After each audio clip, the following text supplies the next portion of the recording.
আসসালামু আলাইকুম এভরিওয়ান। আমি ঈদের 4-5 দিন পর আমার বাচ্চাকে নিয়ে চট্টগ্রাম চিড়িয়াখানায় চলে যাই ফয়জলিকে।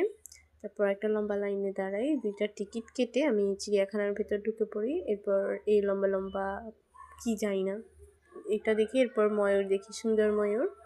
তারপর দেখি সিংহ মামাকে যে রেস্ট নিচ্ছিল, এত কষ্ট করে ঢুকছি, এই যদি ঘুমাই কেমন লাগে, একটু মানে দৌড়াদৌড়ি বা একটু কোনো কিছুই না। তারপর এই বাঘটাকে দেখি, এই বাঘটা সুন্দর ছিল কিন্তু পর্দা দিয়ে ঢাকা ছিল, ভিতর থেকে অনেক জোরে জোরে শব্দ করতেছে, মনে অনেক রেগে ছিল। যাই হোক, এরপর চলে আসি এই মেছো বিড়ালের সাইটে। এটা মেছো বিড়াল নাকি মেজো বিড়াল, মেবি মেছো বিড়াল, যেহেতু ওখানে কোনো বোর্ড ছিল না তেমন একটা, আমরা জানতেছি না বৈজ্ঞানিক নাম, বাংলা নাম বা ইংরেজি নাম। আরেকটা ঘুমাচ্ছিল। এরপর এটা দেখতে দেখতে আমরা আবার বাঘের সেকশনে যাই। আমার বাঘ দেখতে অনেক ভালো লাগতেছিল, আমার ছেলেও অনেক এনজয় করতেছে বাঘটা, মানে ও বাঘ দেখতে অনেক পছন্দ করতেছে। এরপর চলে যাই ভালুকের কাছে। ভালুকের কাছে কি যাবো ভাই, ভালুক জিভা বের করে রাখছে। এটা বললো ভালুক, কীরকম অদ্ভুত লাগে, টিভিতেই সুন্দর লাগে। এরপর চলে যাই উট পাখির সেকশনে, মানে উট পাখির সাইডে।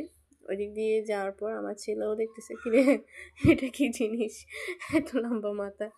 আমিও দেখতেছি, আসলে আমি অনেক এক্সাইটেড ছিলাম আমার বাচ্চা থেকেও। তারপর সাদা বাঘ দেখি আমরা, এই তো সাদা বাঘগুলো খাঁচার মধ্যে, তাও সাদা বাঘ অনেক ভালো ছিল, এরা একটু লাফালাফি করতেছে, নামানামি করতেছে। এরপর চলে যাই, এটা মনে হয় বন্য হরিণ, জানি না কি নামটা, আমি ছিল না। এরপর চলে আসি সবচেয়ে মজাদার পার্ট, সাপ। এরপর এটা এটা জেব্রা মেবি, হ্যাঁ জেব্রা জেব্রা, আমি জানি না ঠিক। এরপরে পাখিগুলো রোমান্স করছিল, আমরা তা দেখতেছি। আমি একটু ছোটো করে ভিডিও করে নিই, জানি না কতটুক দেখা যাচ্ছে, কিন্তু সুন্দর লাগছিল। ও ওদেরকে একজন ওই যে বাদাম দিচ্ছিল, ওরা বাদাম খাচ্ছে, আর আমার ছেলে তো টিয়া পাখি দেখতে দেখতে ওর দিন যাচ্ছে গো, ওইখান থেকে সরবেই না। কিন্তু এত গন্ধ, ওই সাইডে এত গন্ধ ছিল, মানে আমার ওইখানে দাঁড়াইতে মন চাচ্ছিল না।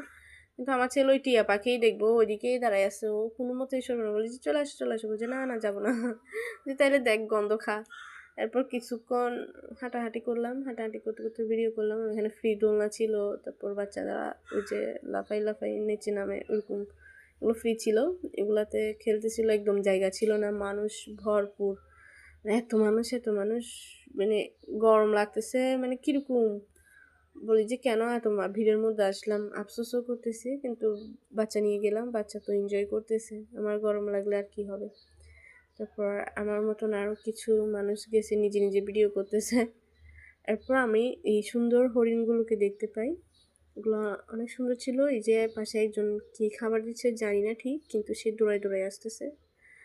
এরপর অজগর সাপ, ভাই সাপ নিয়ে কী বলবো, মানে তখন মনে পড়তেছিল, আর তোর মতন বহুরূপী অনেক মানুষ আশেপাশে ঘুরে আছে। যাই হোক, বা কেউ মনে নেবেন না, দুষ্টামি করেই বলতেছি, এমন কোনো মানুষ আছে কি আমি জানি না, মানে আমার লাইফে থাকতেও পারে। তারপর আমরা ফার্স্ট লিকের ওইদিকে গিয়ে একটু করে বের হই আর কি, টিকিট দেখতেছিলাম, ওদের অনেকগুলো অফার চলছিল, ভাবতেছিলাম যাব, কিন্তু সন্ধ্যা হয়ে আসতেছে, বা পরবর্তীতেও যাওয়ার কোনো সুযোগ নেই, কারণ আমরা সবাই সর্দি জ্বর ঠান্ডায় আক্রান্ত।